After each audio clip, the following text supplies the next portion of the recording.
Go. Good evening and welcome to the Doris Hall James Indie Show. We're at it again, right? It's been a long time. I've been trying to get the Ingrams here for a very, very long time.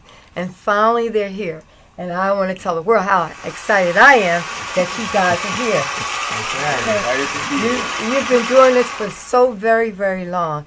And you have contributed a lot of music to the music industry. Mm-hmm. You've done music on your own, songwriters, musicians, producers, arrangers. You've done it all for yourselves as well as for others. Mm-hmm. Okay? Right. And we want to congratulate you tonight for all the good things you've done in the world of music. And you know, I heard you're going to be at an award show. Is that coming up? That's Saturday. Saturday? Mm-hmm. Yeah, Saturday night. Isn't that something? Yeah, they're giving us an award for something. For all the good things, you've done. That's what you get an award for. Yeah. Well, welcome to the Indie Show. And I'm going to turn the show over to you guys, and I'm going to let you tell us how all of this music began. Who's going to be the spokesman? Might as well go with the oldest. Oldest? Let's go. Okay. Okay, they pointing at you. I wouldn't have known if they didn't point. Okay? Okay. I'm the oldest, so I'm going to throw them under the bus. Okay. Okay. They had the passion for this industry, you know, and a lot of times a lot of people think it was me bringing them along, but that's not the way it was. They had the desire to do it. You know, I wasn't that showman. I wasn't that guy that wanted to be on stage and sing. I couldn't remember the lyrics to the song, to sing a song. So you know that they had it together, and I joined them after they had it together. You know, I had other things in my life that I was trying to do, and it didn't pan out. What was those things? I was trying to play basketball. Okay. Okay. And I made it to the pros. I didn't make it through the pro, but I made it to. Okay. Things happened that kept me from going any further, and my attention went to what they were trying to do, and I just tried to make it possible for them to do what they were blessed to do. Okay. To the best that I could. So that's how I got in it. Well, you didn't have any passion for music at all? Well, I had passion for it. I could play the keys a little bit. I was a pretty good trumpet player. I played in the All City and the All South Jersey band. You know, I played symphonic music and but I just did that because I was able to. I didn't have what you call a passion for it. Okay. And my main, I have a jock's mentality. I'm really like an athlete that's in the music business. Now, my father kind of got me into it. When I was a youngster, almost a toddler, they used to call me the little organ grinder because you know the pipe organ it needs the air, and my father would be directing the band and playing the organ. And as we started to go down, I would pump the pedal down there. Okay, okay. And then I started running the tape recorder, and I learned how to edit really well, you know, just cut out the dead parts. And from that, I started to learn how to place the microphone so the pastor could be heard and the choir could be heard. Okay. So I was learning from my father without even really, you know, no effort. Okay. And once I mastered the tape recorder, I mastered editing and mic placement and stuff. I kind of like took it for granted, but that's not what I wanted to do. Okay. But the whole time, they were playing. They all could play the piano. They all could sing. They had their own little groups, and I was in a position to help guide them and get some gigs for them and. You know, put them in a position where they can do a little bit better than just playing the house. And it's just a role that I kind of fell into. It wasn't like, okay, I made a decision, this is what I'm going to do. And, you know, the pieces kind of came together. You know, they just tremendous musicians, you know. I was more on the, I guess, the administrative side. I would get the meetings and try to get the deals where, you know, we could record. I would go to different studios and negotiate time and try to just, you know, because they were in school, they couldn't dig in their pockets and pay for studio time, you know. So that's really what my role was. I wasn't like this musical guy that just had all this magic. The magic was them. Oh. So, you know, Yes, I yes. just tried to guide them. And everywhere that I would go and try to do something, you know, they always wanted to just use the vocals, and they had musicians already in place. And, you know, I remember one time we went to the guy that had the late night TV show, the midnight. No, it was a music show. It was a music rock show or Wolfman. the Wolfman Jack. Yeah, who? Saturday night. Bert Bert, Sugarman. Sugarbird. There. Yeah, well, I forget the name. Midnight Special. Midnight Special. Shine his ever loving light on you. Well, that group of people brought us up to New York. They were going to sign us. They had writers. They called in Bob Babbitt and all these popular musicians to cut tracks for us. And my brother said, if we ain't playing, we ain't signing. And They were going to cut the tracks for you guys. Yeah, right. Okay. And okay. they All said, right. they had picked the songs and everything. We was just sitting up in New York. Now, you know, everything was kind of like set up, but they was like, no, we ain't doing that. We gonna play. That's right. Second off, we ain't like the song. I remember that song today. I ain't Make that song. Make it a time to remember. I ain't recording that song. I'm not singing that for nobody. No. But you know those situations, Yeah. you know, you try to open doors and you try to guide them, but you know they would make a decision whether or not they wanted to do that or not. You know, and you know, as a group, that's what they were supposed to do. Yes. You know, and not be led through the industry by somebody else's whim and wishes, and always stuck to our guns. You know, no matter what. I mean, we had internal conflicts about direction and who wanted to do what. This guy wanted to do smooth jazz. He wanted to do rock. He wanted to do the funk. You know, It ain't funk, it ain't happening. you know, and to try to manage that, to try to keep everybody happy was a very, very difficult thing.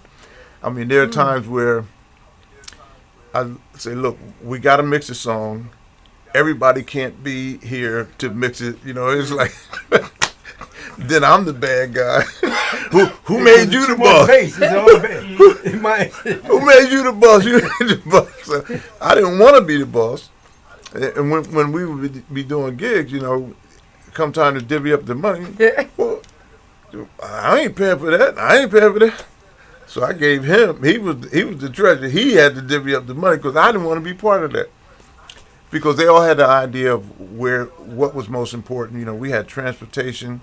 We had people that was working with us, loading up. We had U-Haul trucks, and you know, so even though it wasn't like a lot of money, things still had to be paid for.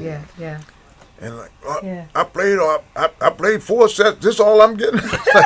That's all. Yeah, sometimes you know you got to pay for all that equipment because we had to have the It's best expensive. sound out of any group around. Yeah. And we go out and get all this sound equipment. Now we got to pay for it. Yeah. So the pay time comes like, You well, didn't we get owe no this money, on the right? sound. I'm You like, didn't get any money, right? yo, man. But we traveled with sound. Yeah. We traveled with lights. We traveled with roadies. We did the best that we could do, but we weren't making the most money. Yeah. But it gave us credibility so that we could do bigger and better things, and that's what really helped us get along. You know, even though everybody didn't agree all the time, nobody really just said, "Forget it, I ain't doing this." You know, I mean, Right. but that's the But see, the blessing of there's a having reason family. for that. Because, like working with other groups and other people, if there's no real bond and you're just doing it for money, if there's an argument, you go ahead and split up. We would argue, we fight, but we go to mom's and eat some chicken. I Yeah. said, boy, the next time, let me tell you what's going on. And just keep it going, you know, because you cared about everybody as a Yeah. person. You know, there was people that you loved in your life. So that really Yeah. held it together. I would not have done most of the things that I've done if I wasn't working with my family. you know, because it really wasn't. It wasn't my desire to be in the music business. You know, I took a job with RCA Records. There was a friend of mine named Jerome Gasper who was an engineer at RCA, and he took an A&R job. So his job in the studio, people like moved up, and they needed an editor. So I said, okay, well, you know, I can edit. That ain't no problem. So I took the job, but they didn't want to pay for my transportation back and forth, you know. So, but I didn't want to live in New York City, you know, like, okay, so that wasn't working for me, you know, and there was a lot of things that, because of the logistics, and I didn't want to really just abandon my family, what we were starting to do, you know. I just said, okay, well, you know, we're just gonna make this work, and that's what we did. Together. Okay. Well, Johnny and Timmy, come on, talk up. Come on, tell us what some of the good things that happened out of all of this. It's all good. Okay. There've been bumps. There've been, like I say, fights and arguments, but it's all been good. I was 13. When you started? No, I started before that. Oh God! I started before that. Before that? Yeah. 7 years ago. Yeah. Question. But at 13, there was a producer that wanted me to leave the group and just sing, but he didn't want the group to come. Okay. No way I was going to do that. It wasn't going to happen. And, very credible young man that wanted me to leave, but I refused to leave, because it's always been about the family. Now I've done other things with other people. There's no arena that I could play at this point. I'm doing the same arenas that Michael Jackson and everybody else did, but it wasn't right for me because it wasn't with my family. It was with other people. Yeah. It'll never get bigger than when I played in front of 300 people, you know, 300. What's that? Oakland Coliseum. Okay. Sold out completely. But it was a nice gig, but it wasn't what was in my heart and in my soul. Because it wasn't your family. Exactly. Isn't that Because, wonderful? like, That's good, isn't it? No matter what stadium you played at, whatever, we were in rehearsal for the Look to the Rainbow tour with Patty, and we had a tour come up for Europe, and we was like, I don't know if I want to do that. And the manager came down. He said, listen, you could be a side man the rest of your life, but this is your career. You can go do this for yourself. You be the headliner. You go there instead of being a side man. And we talked about it, and we ended up doing it. Best thing I ever did in my life, because when we got there, the way you were treated and the way people knew your music, it's like, they do that. It was the best time I ever had playing music in my life, you know, because we were playing really big arenas, big stadiums, and playing our music. Playing our music, and everybody knew it, you know, and they calling out songs, and it's like, isn't that great to hear? I was like, oh, this is beautiful. You walking around, your songs playing on the radio every day. Oh, it's like, man, that's great. Yeah, so it was a good thing we did. I'm glad we did it. Well, you know, sometimes, like I know, and I know you do too, musicians who play for people, and they still play for people. I mean, they never like step out on faith and do their own thing. You know, they're always playing for someone. And I've asked, you know, some of them, why don't you step out? And they just tell me that this is all they want to do. You know, this is what they want to do. It's a comfort zone. Everybody doesn't want to be an artist. This is what they want to do, you know. Yeah. But I'm glad you guys just, you know, you did that and you stepped out on your own, because that allowed you to do so many other things and help other people. Yeah. You know? Well, my father, when they first started, you know, they didn't have a band or anything, and they had some gigs coming up, and my father allowed the band to use his car, and he had just gotten a new car. They took the back seat out the car, loaded that car up, and he would look at me and say, take care of them boys. And I'm like, they ain't my kids. but he put a lot of responsibility on me that I didn't necessarily want because I knew that they ain't listening to me. So we would do some clubs and be go-go girls and stuff in the club and everything. Yep. And I had to get I had to go to the union guy and find out how to make this work so that they could go in the clubs, So Okay. he gave them special work permits and special things that, Okay. and there was some stipulations. Terrible stipulation. Go-go girls and what? But they Look, listen, they would not listen to me. I said, look, okay, when you play the last note, go to the dressing room. I'm wasting my time. I had to walk slow, man. It's just a long walk. We get there's some stories that, Hormones but kicking in. I don't even want to go down that road. But them brothers was something to work with. It's Boy. called education. It was education. And How were you greeted compared East Coast, West Coast? Well, it depended on the city we was in. and how it was promoted. If it was like through the radio, if it was affiliated with radio, then it was everything was handled better. But if you go like with a local promoter that's a hustler, just trying to make a couple dollars, then you're in town. People don't even know nothing about you. It's like. And it was like, okay, well, your show might have been successful, but you're going to give us our money. And it was only one time that we didn't get our money. And, Leave that alone. all right, okay. But we were like, as far as records went, we in the States, we were like a pocket group. We had different cities where record was real big. It wasn't like every city across the country, because we never had that kind of record company support. But we had a lot of pockets where we go to Chicago, Detroit, Pittsburgh, you go to LA, it's different, DC. But did you ever sign contracts with anyone? Yeah. Were you guys under contract? Yeah, we signed with Atlantic.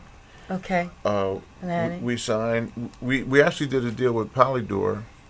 Polydor. Well, what happened was I had a meeting with Hank Cosby, who produced Stevie Wonder. Okay. And he left Motown and came to Philly. Came to New York.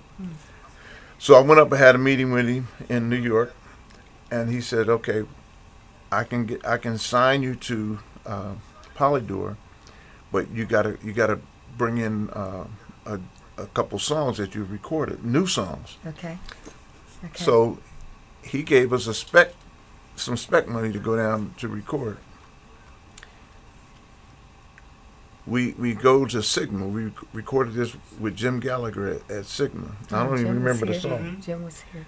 He was here, yeah. Yeah, he extended the time so we could get the song finished. Okay. Because. So, my brother Jimmy had a little raggedy car. So we get in Jimmy's car and we take the finished product up to Polydor. And he likes it and everything, and he said, "Okay, we're gonna sign this deal." So we're happy, and we come out of the office, and Jimmy's car is towed. So I'm like, okay, now we stuck. Luckily, I had Hank Cosby's home number, so we went up and he fed us. He gave us enough money to go get the car. But he said, "Listen, brothers, I'm not going to be here. I'm just going to be here for a little while. I was trying to get you hooked up, but I think it's better that we don't sign this deal."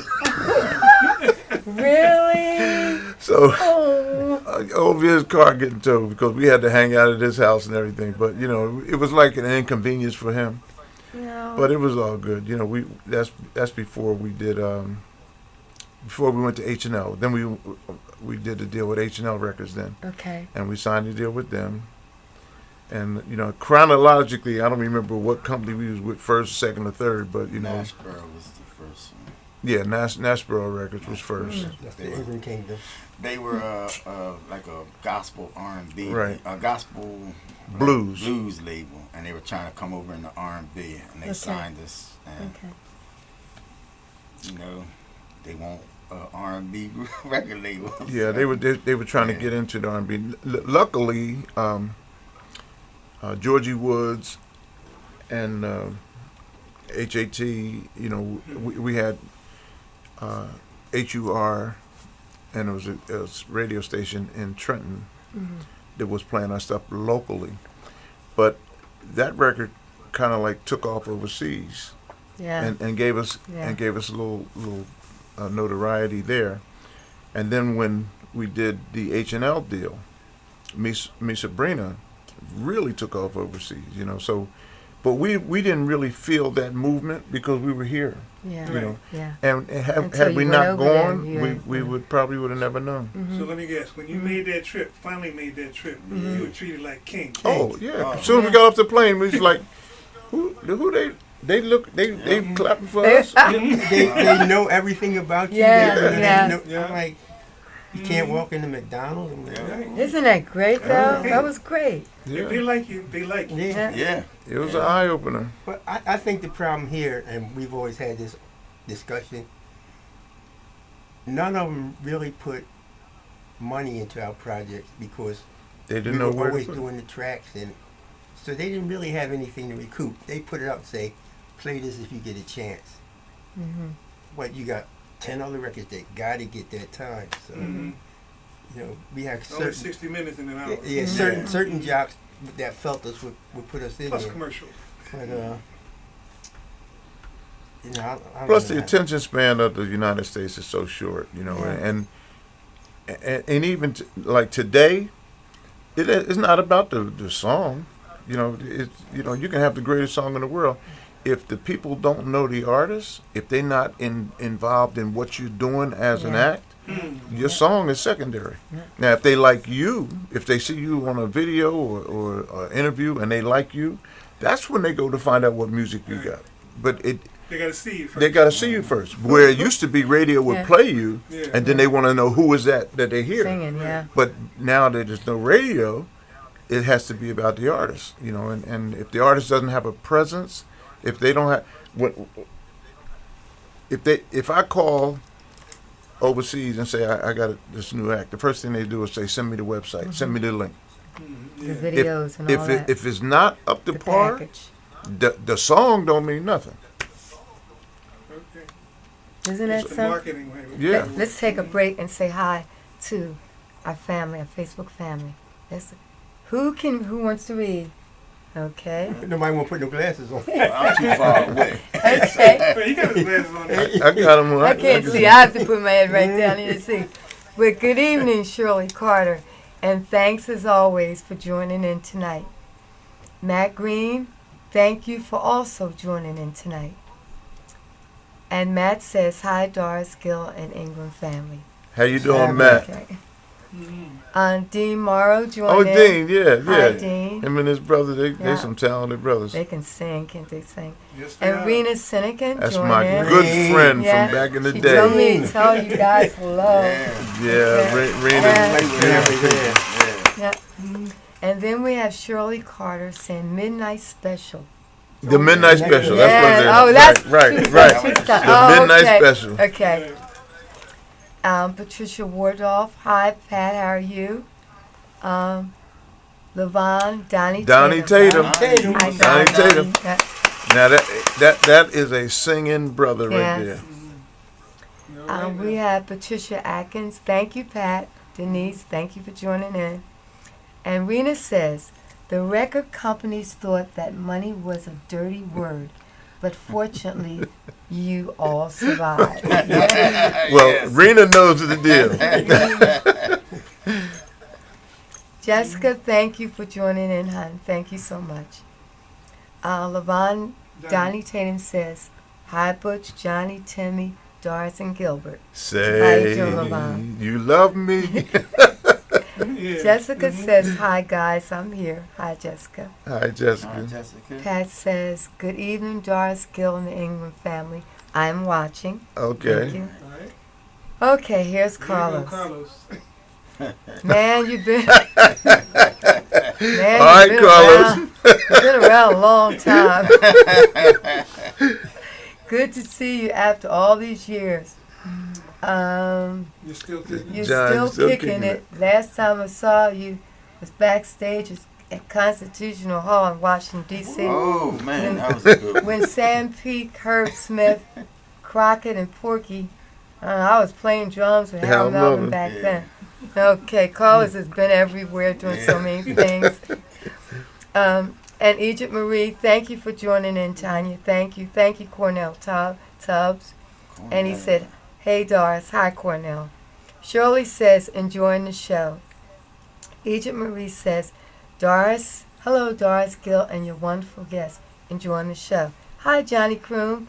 I haven't talked to you in a long time. My man. Yes, That's Johnny a town Croom. He jumped on stage and kicked it with us a couple times. did. Yeah, He's Don't great. matter what he plays, he He's play great. everything. he plays everything. And Cornell says hello to Doris and the crew. Johnny says hello. Hey, Doris, you're on with the Kings. Yes. yes. Thank you, Johnny. Okay. Johnny's Regina. a special guy. Regina. Regina, says hi. yeah, that's Donnie's Donnie's wife. wife. Yeah. And Donnie says hi, Butch, Johnny, Timmy, Doris, and Gilbert. Okay. Well, thank you all for joining in tonight. We are on with the Kings. These guys have been and done mostly everything, I guess you could say, in music, and they're still performing. And let's talk about some of the groups or some of the people that you're producing now, that you're working with out of Society Hill Records. A whole lot of them. Yeah, come on, let's talk about some. A whole lot of them. Okay. All right. Well, where you want me to start? I don't know. Start where you want to Start start. at the beginning. Who was your first? Well, I would probably Barbara Mason. Okay. Well, no, was it Ronnie Dyson first?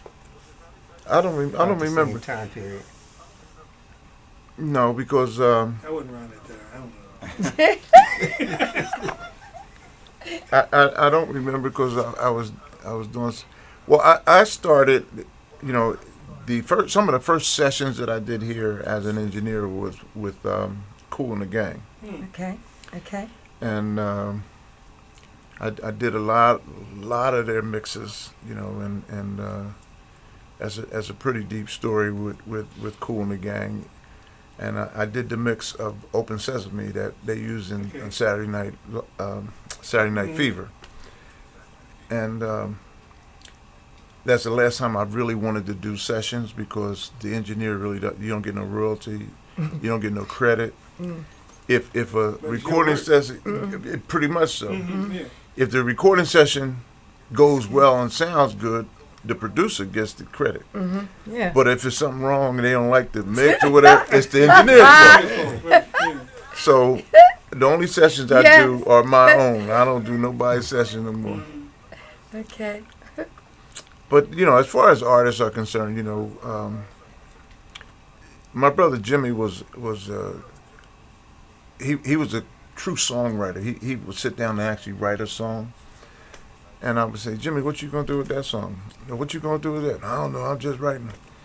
So I started to try to get some of the popular singers to sing some of his songs, and then if the project needed a song, I would write a song. I asked my brothers, you write a song? You got a song?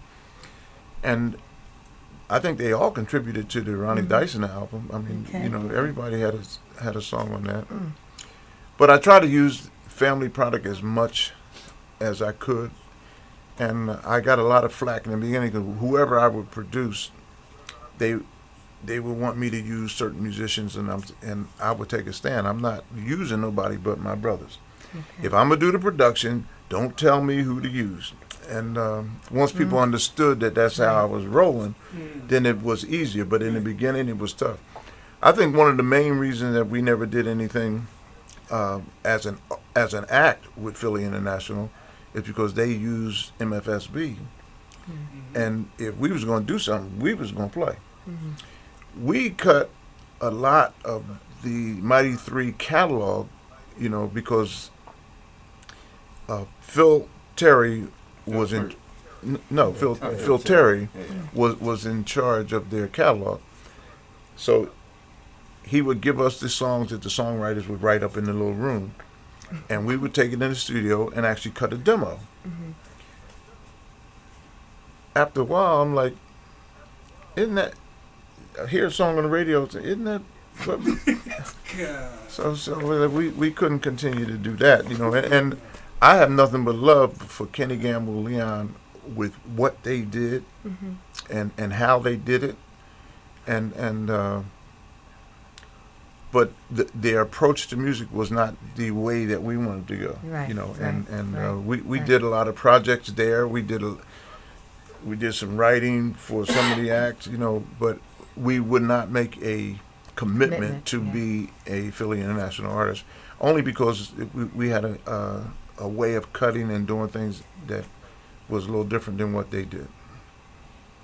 We still, you know, were moving in the same circles and a lot of the same acts, and like I used the song Darnell Jordan had done. I used that on Roz Ryan, and I tried to include as many area people as I could. I tried to cut as many artists from our area and try to give them an avenue to, you know, go out.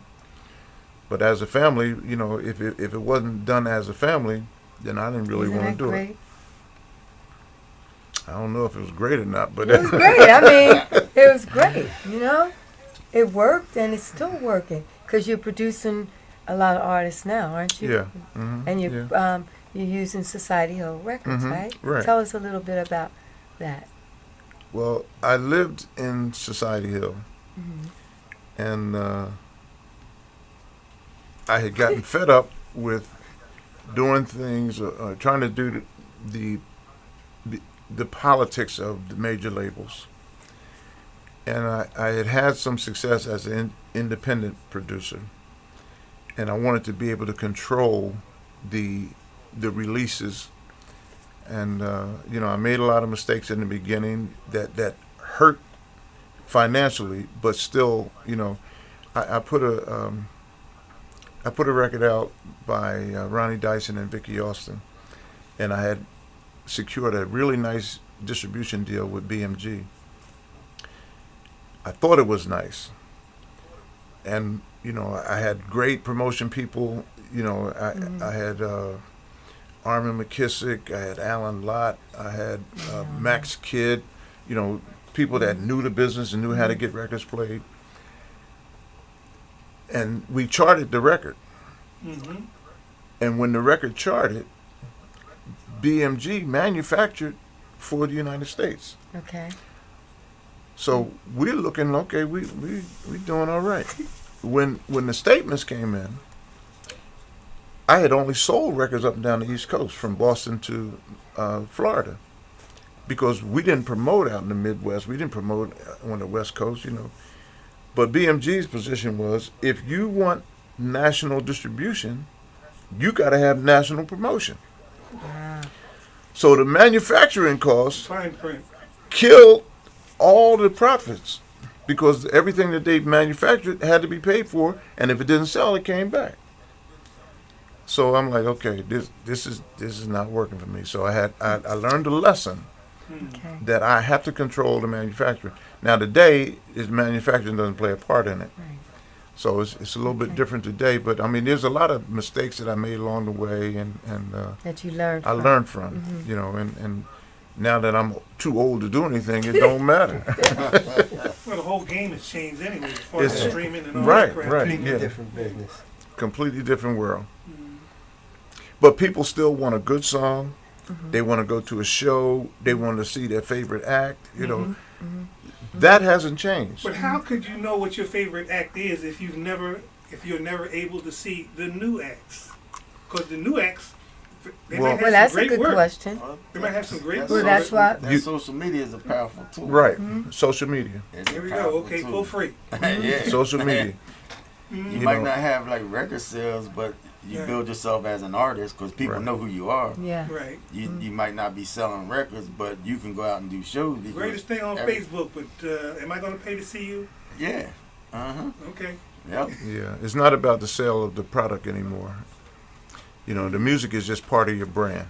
Yeah. So if you build your brand, your visibility, and you have a decent following, decent fan base, you have a career. And that's what's happening now, because there's so many. We have this program, this on Philly Live Radio. We have an internet radio station, and we have this program called Talents of Philadelphia. And we recruit new artists, you know, who have new material, okay? So we can play their song. This show is all about the new artists or new material. And so we get all these artists, and they can really sing, okay? I mean, and they're basically from Philadelphia. They could really sing. We don't know who they are, but social media knows who they are. They have a name, And when I go on social media to look them up, they have all these fans and all this material out, you know. So what Gilbert and I decided to do now is to add something into what we're currently doing. Because we always go after, you know, the old heads or what has been, you know, a long time. But now we're going to introduce new talent, you know, so that they can see what new talent is out there. So maybe they can get some producers and they'll be able to do some live streaming. Right? That's a good idea, and that's the best avenue to take, you know, because it's so hard for a new artist. People don't want to hear a new song. Until they hear it a couple times. They'll sit there and, let's say, club scene, right? You got a DJ out there who'll play something new because it's bumping. But the audience hasn't heard it. First time hearing it. It's like crickets on the dance floor. And if they hear it a couple times, then it'll become their song. But they got to hear it, you know. You sit down if you want to. But it is the repetition. You have to keep hearing it. Like old heads, they hear music and it's got a beat we had. How many times you hear a song, you be like, I don't like that. Then you hear 3 days later, you singing every word. I talked to one guy.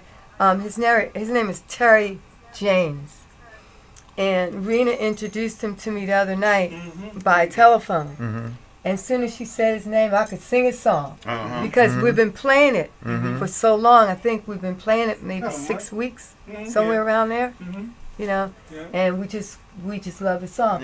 And the fans, they send us emails, and they tell us, you know, we like this song, blah, blah, blah, blah, you get some feedback. And so when we get that feedback, we put their songs in rotation. So now it's played all during the day. You know? That's great for it's great for them. That's really it's our good. call. Yeah. You ain't gonna hear this on such so because they only play the same songs every day. Yeah, but they're told what to play. They're told what to they don't play. have no say so. They can't be creative. I remember when I forget which record it was. We went over to do an on-air interview at DAS with Georgie Woods, and Georgie Woods looked at me and said, "This is a good record. Why would I play it?" So I said, well, you know, we're homegrown talent. He said, you know what? I like those shoes you got on. I like those shoes you got on. And the bell went on. Okay, I got to give him a reason to play this record because he can play anything he wants. He needs a reason to play this record. And guess what? We bought him a pair of shoes just like I had on. Yes, we did. Oh, Georgie, right. Okay. But he gave us some love. Players, yeah. And he gave us some work. We did some of the Georgie Wood shows. We did Uptown. Theater. He brought us in there. But you have to have a rapport. But that was after the love was given. Oh yeah. Of course. Yeah. Once he knew that we with the game, you know, it was on.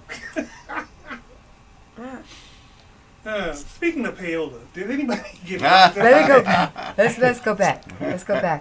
Let's go back to Johnny. Dick Clark. Well, Dick Clark was smart. He knew how to do it. He took everybody's publishing. Yeah. He took everybody. If you got played on Bandstand, he had some of that publishing. Okay. Dean Morrow says, great interview, Doris and Gil with the legendary Ingram family. See you at Pamela Renee's Black History Saturday, 2/29. Okay. Because you guys are being honored, right? Right. Okay. Hi, Sandy Sykes. That's my sister. Thank you. Oh, for joining okay. in. Sandy sat with me about maybe 2-3 weeks ago, and she was the one that pulled up all those pictures of you guys that I've been using. Oh, wow. She's been pulled up. She sat on the computer and she pulled up all those pictures of England. And that's the first time she said, I never knew anything about them. So it was a learning experience for her. Okay. Okay. And Regina, hello, Doris, Gilbert, and the Ingrams. I love the Ingram brothers, an awesome, talented family. She's a sweetheart. Trina Flores joined. That's Gilbert's sister. Hi, Trina. Hi, Trina. Rox Williams. Roz was Wilson. She joined. Hi, Roz. Pamela says, hey, family. Can't wait to see you guys Saturday. Yeah, Okay. Pam, she's got to get to the studio and sing this song I got it for her. Yeah, you told her the last Yeah. when she was here Mhm. that you had a song for her. And Stanley. Hi, Stanley Briston. Stanley. fun. That's my He's man. That's a can he keyboard play? playing Can he brother. play that keyboard? Yeah, I've done some work And he with plays with Stanley. everyday people, right? Yeah, he's everyday good. people. He's He good. plays Sly Stone. He's good. Carlos said, great interview, Butch. Very informative about the music business back then and now.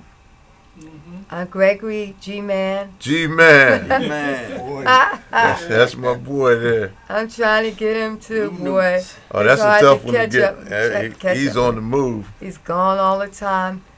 Trina says, love the interview. And Donnie says, hi, Butch, Johnny, Timmy, Doris, and Gilbert. Thank you very much for joining with us. Hey, cuz Roz, how you doing? Okay. All right. Now, I want to go back and talk about Society Hero Records. Okay? And I want to talk about it because an artist, with your permission, with you guys' permission, you could put them on that label. How does it work? Well, it really, How does that work? it doesn't make sense for me to take an artist and just record them. Okay. If they don't have some kind of presence or some visibility, or they're not really trying to be an artist. You have to be an artist. I mean, right. Mhm. My brothers and I, we could go in the studio. We could cut till the cows come home. But where's it going to go if the artist doesn't have any followers or fan base, or they're not really trying to do something? They have to be going after branding themselves. You know, it's like I say all the time. You know, you can make the best soup in the world and put it up on the counter next to Campbell's, and no matter how good it is, they buying Campbell's. Yeah. No Campbell. And because that's what they know. It is not about how good it is. Now, if the artist is willing to do that work, and it's a grind to build anything. They have to earn it. They have to get They to have that to earn point it. where Right. they deserve it because they earned it. If It makes you sense. can't make a star today.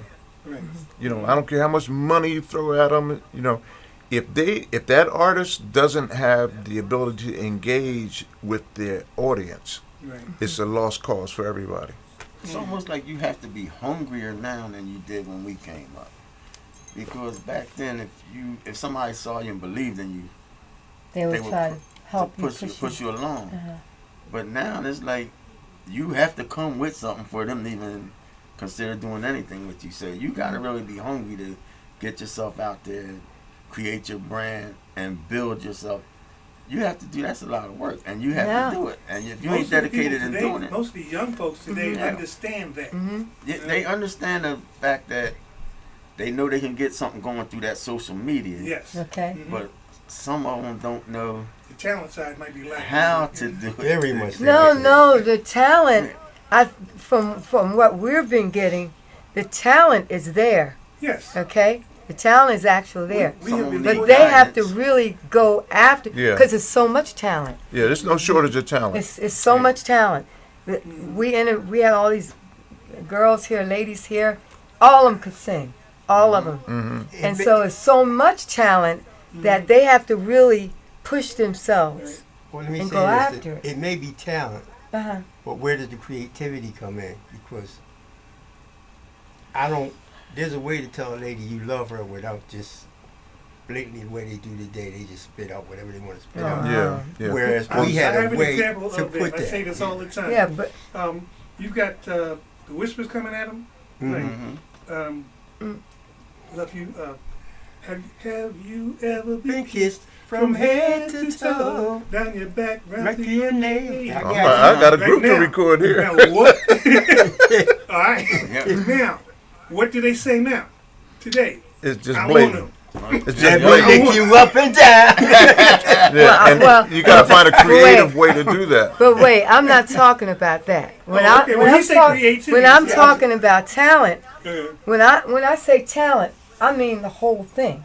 Okay, I mean the creativity. You know, the stage. I can see it on you know, the performance part. I can see all of it. I'm talking musically because a lot of I came up with musicians. We were playing, we were digging in, we were feeling the vibe. Now they just, you hit a button on the computer. Make a beat. I want this chord and that chord. I'm like, that's not creative. That's an art in itself. Yes, it is. But there's no, to me, it's just the heart in it. It's not in it. No heart. It's art that you can watch them press the button on the computer or press the button on the sequencer or press the button on the keyboard and it comes out, it sounds so good. Now go perform it. Right. Well, you know, you actually play it. Yeah. You're gonna get a better sound, a live sound. You're gonna get that. Right. Okay. I already do something like that. We'll have a structure of a song that I'll put together using Logic Pro and home electronics. But when we want to put it together as a demo or something, we're going to bring in the artist. Let me tell you what happened to me. Play it. I was doing the movie, Standing in the Shadows of Motown. And we went to rehearse for about 2 days. They brought in every synthesizer imaginable. Oh, God. But the sound just was not right. When they went and got that vintage Hammond and that Wurlitzer piano, man, that stuff came on fire. Because same people playing, same funk brothers playing.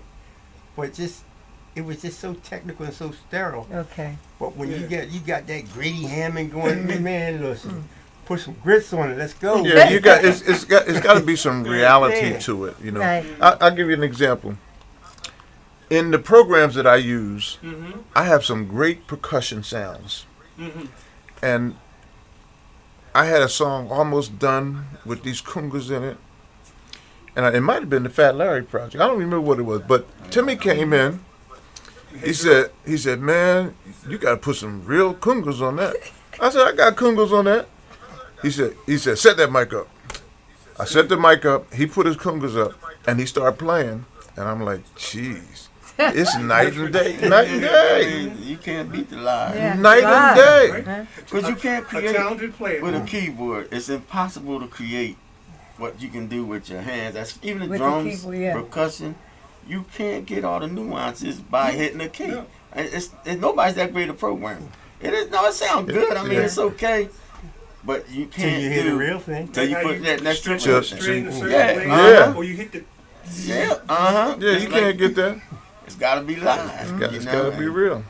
But don't you think that if you hear the song and you like the song on social media or on radio, those that can get played on the radio, and that artist, is popular out there on social media, don't you think that the performance will be better if it's live? Do you think so? You talking live or recording? I'm talking about live. Live, it has to be live. When they go out there to perform, it has to they're be not live. going to use tracks. They're going out there to perform, right? Then a lot of them are But using no, tracks. I'm asking if they're performing. If they're perform, really they should using use live live. music, It should be right? live. But to cut costs, a lot of artists just use tracks. But it's a different energy live. And that's a real sterile show. Because when I go to a show and I hear tracks, I'm like, well, I'm out. Cause it's not touching my heart, you know. And they sound great. I mean, you like to go to a show where you can see over here the group that's singing, the four that's up front that's singing, and over here you got the instrumentation, you got the bass, the drums, and they playing that stuff. And they're playing in the horn section over here. There's activity all in your face. That's what I want to see. I don't want to see nothing less than that. I tell you what's amazing to me. I don't know if I should. Stevie Wonder, or he does his own tracks. He plays.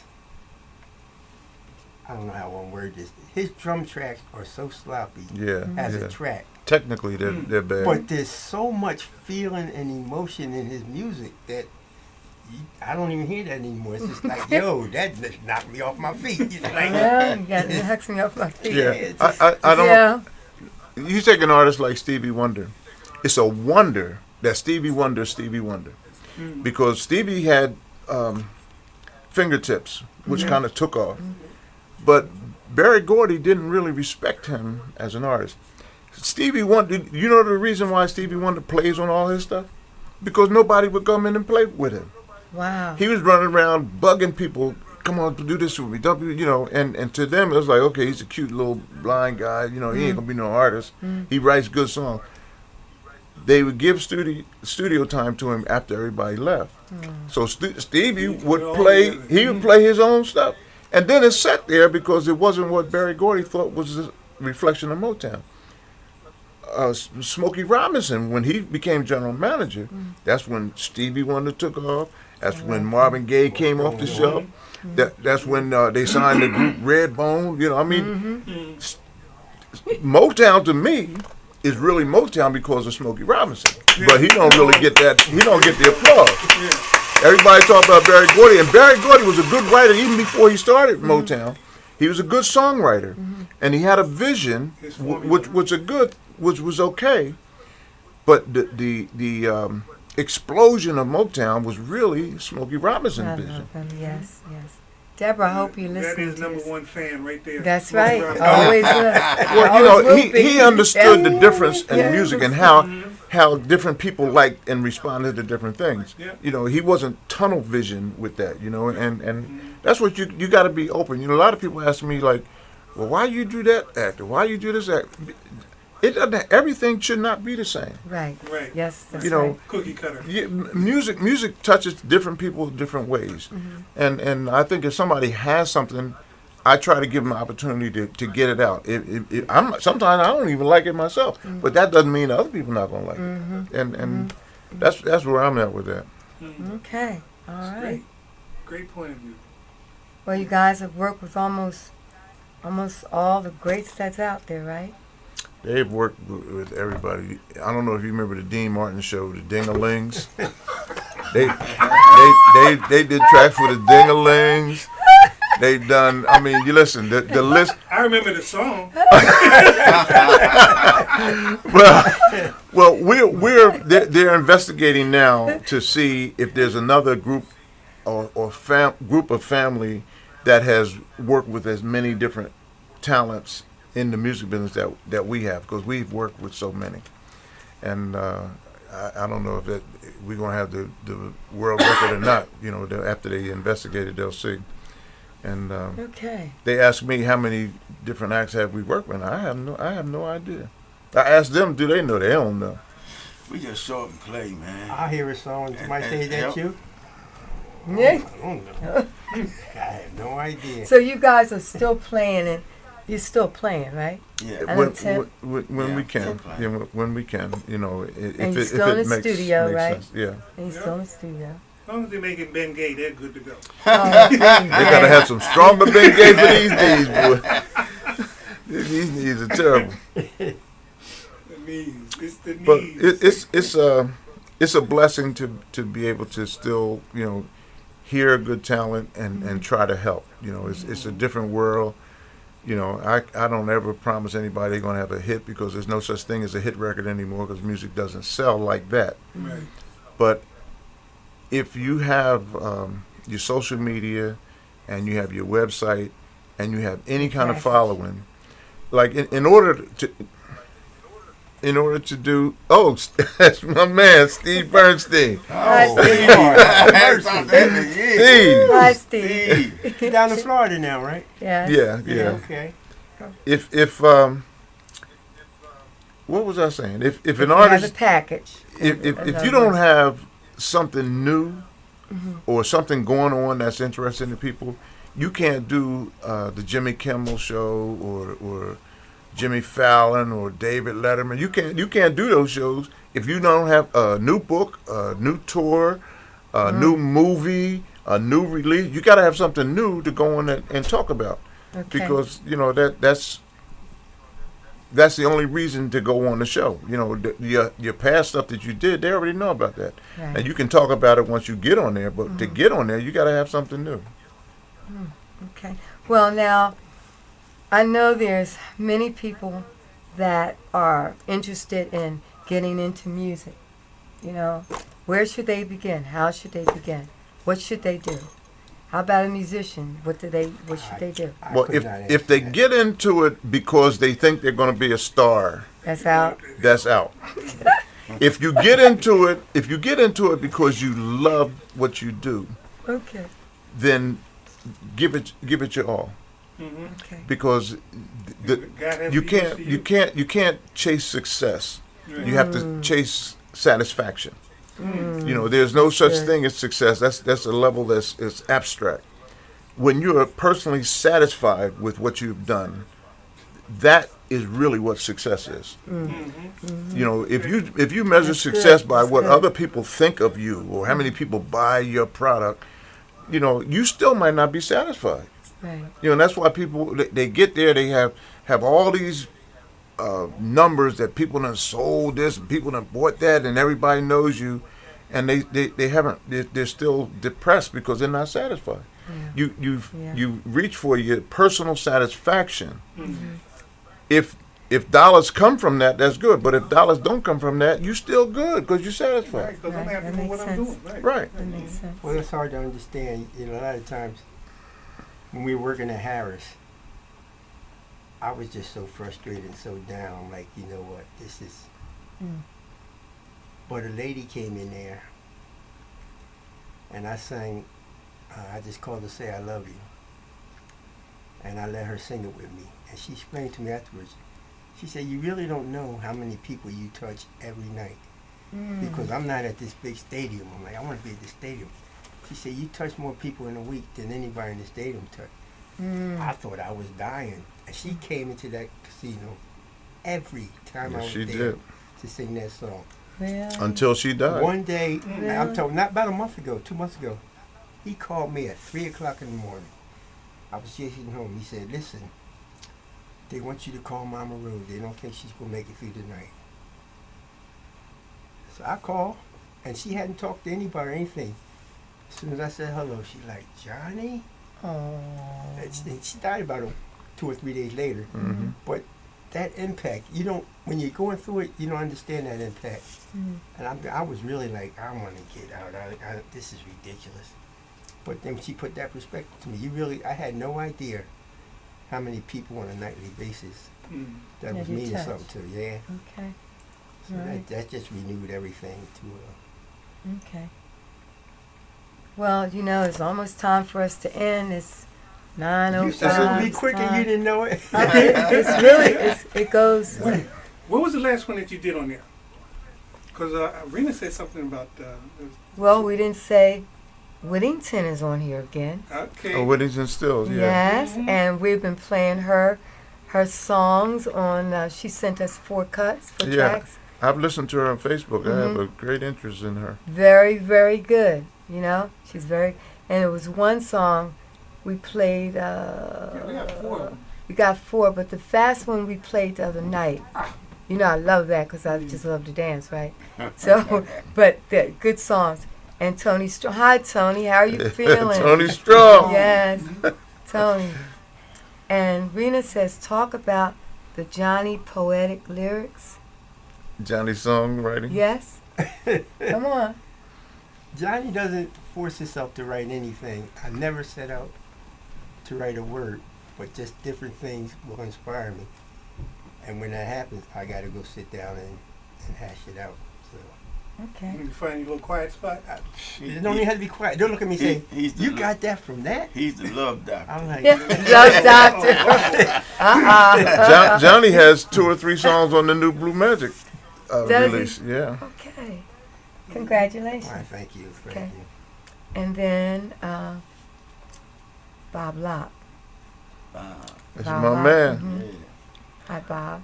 And then Carlos. That's why I'm glad a lot of musicians are still playing behind the artists on award shows and cruises. Yeah. Yes. and open mic music is live. Steve Bernstein. Hi, Steve. How are you? He's a great supporter. Hey, Butch, I love your definition. Yes, we do, Rena. The definition of success. Satisfaction, right? We love that. Whittington says, thank you. I'm truly for you, Doris. Great music you sent in. Great music. We love it. Great. Listen to PLR. We're playing it. And Donnie says, hi, Butch Johnny. Okay. All right. Well, how can we reach you guys? How can people reach you? I know they know how to reach you, but tell me. When's your next gig? All that. Well, due to illness, we don't know. Our gigs are on hold right now. Everything. Because I got two brothers that are ill, and we wish them all the best. And keep them in your prayers. I wish they were here because they got a lot to say. But we're going to continue to use our blessings the best that we can, and we do it for the joy of the interaction with each other and other people. And there's no really, to me, there's no real goal that I'm after, except to keep our culture alive, which is lyrics and melodies and rhythm, and letting the young people actually know, that there's some substance in music, because the industry told these young people to just make some mixtapes and give it away, and that's how you do it, and it took away the value of our music. Now they tell me that there's no R&B, there's not in Billboard, but it's not. Well, it is, but they got Justin Timberlake and Justin Bieber and not, Sam and Adele. R&B no more. What it's their definition of R&B, but if we just stop because they tell us it's not there, then it won't be no R&B. Right. Well, they make it hard for you, because like every award show now, the Grammys, it's true R&B. I'm not making music for the Grammys or the awards. I'm making music for people that love music. Yes. Yeah. And that's whatever comes of that comes of that. But if I start making music for the awards, if I go in the studio and I make music for radio, then I'm doing a disservice to the artist, because the artist might have a whole different thing that they're trying to get across. Your music does not get you there. Your music could keep you there when you get there. Okay. But your music doesn't get you there. Listen. Right. Yes. So you have to understand what's going to get you where you want to go, where then you can then do what your blessing is. If you're trying to reach the masses, your music is not going to get you there. And the young people have to understand that. They have to understand all the steps that they have to take. Like if you want to be a runner, you just can't stand up and run. You got to crawl, you got to toddle, you got to learn how to walk. Yeah. Before you can even start to learn how to run. But everybody that has some kind of talent, okay, I want to do this. I want to be on the large stage. How you going to get to the large stage? How you going to get to? How you going to tour if you got one song? You can't tour on one song. No, you can't. You got one song, you can't tour. So you got to build. You got to progress. You got to have something of substance that gives you value, and you got to understand the difference between value and worth. Right. Something that you value may not be worth anything to anybody. There is something that's missing today that you and your times when you were coming up was in place. We had places like the Uptown to go play. We had the venues. We had the venues. Yes. They're not here today. Not for us. When we used to release product, there was 100 radio stations that we could count on that we considered black radio. I didn't make music to cross over. Right. There's some music that crosses, like Another Man, Barbara Mason. That Frankie Crocker kind of like made that crossover. Okay. When Frankie played it, then the rest of the world played it. When he made the announcement that it was banned, couldn't keep it in the store. That's when Frankie Crocker announced on the radio that this record is banned. It's the last time he can play it. That record, Woo, woo, my goodness. That's what made that record. It wasn't that it was a great record. Mm-hmm. When it was banned, everybody wanted to find out what that was about. Yeah. Yeah. Mm-hmm. But you know those are the things that help break records. You know, there's novelty. If you got enough promotion and activity going on, you can sell a pet rock that don't do nothing. Mm-hmm. So you know, it's not so much about the music. If the music is good, when you get there, that music will keep you there. Right. But you have to believe that your talent doesn't get you there. A good song doesn't get you there. It's those things that those steps that have to be made, or you're not going to get there. Okay, well, thank you very much. Thank you, guys. Thank you. Thank you. Thank you, Johnny. Thank you. My pleasure, darling. Thank you for everything. Okay. See, they need to know that Doris was on a hit record that was in the movie too. You better stop. They need to know that. That's enough now. But next week we're going to have Steve Myerson on. Oh, Steve, he's a keyboard player, pianist, and he is fantastic. Yeah, he is. And he's our guest next Is he week. still with the Stylistics? I don't know. Yes, he was on tour with them. Yeah, Yes, he is. A great player. Yes, he was on Great tour with player. them. So we'll see Steve next week. And as usual, thanks for joining in to the Indie Show. We'll see you next week. Good night. Bye-bye. Have a good one. Peace. Bye-bye. Listen to the artist talk to